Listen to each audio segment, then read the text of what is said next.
दिल्ली के ओखला स्थित सोगरा Islamic public school में कांग्रेस पार्टी के दिग्गज नेता और एससी आयोग के पूर्व राष्ट्रीय समन्वयक डॉक्टर ताजुद्दीन अंसारी के पिता के निधन के बाद उनके लिए एक शोक सभा का आयोजन किया गया।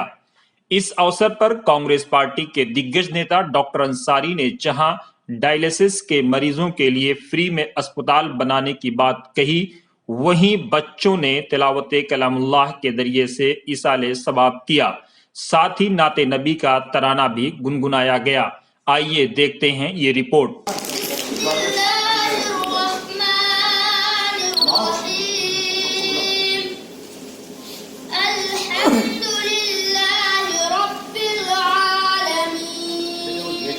मैंने सल्ले अला लिख दिया है कि यहाँ पानी की खराबी की वजह से लोगों के गुर्दे खराब हैं। मेरा ख्याल है, मेरे सर्वे के मुताबिक तकरीबन 2000 मरीज हैं हमारे इस ओखला क्षेत्र के अंदर, शाहीन बाग में, जाकिर नगर में और जगह।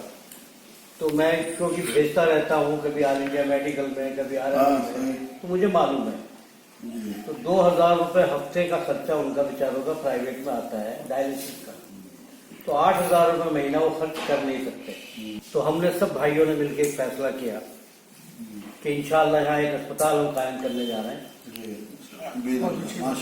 एक तो जो बच्चा पैदा होता है तो हर औरत के ऑपरेशन से बच्चा पैदा होता है, ये तासुब भी है। मैं बहुत खुले दिल से बात कर रहा हूँ, तासुब भी है। और जैसे हजरत ने कहा था मौलाना याकूब साहब ने कि पहले 5 लाख जमा कराते हैं, बाद में काम करते हैं, समझ गए? तो वो तरबियत नहीं है। तो मेरे दिमाग में यह है कि हम इंशाअल्लाह ताला 5000 रुपये में सच्चा बच्चा केंद्र चला के कि डिलीवरी होगी तो 5000 में काम हो जाए। बहुत अच्छा। और 500-600 रुपये डायलिसिस में जो खर्च आएगा, उसके अलावा 1 रुपया हमें मुनाफा नहीं चाहिए। क्या बात है। और ये अस्पताल बनाने का फैसला हमने कर लिया है। तो इसके लिए आप दुआ करवा दें। दुआ हो गई, तो बहुत अच्छी बात हो गई। इसके लिए आप सब शख्सियत बैठे हैं,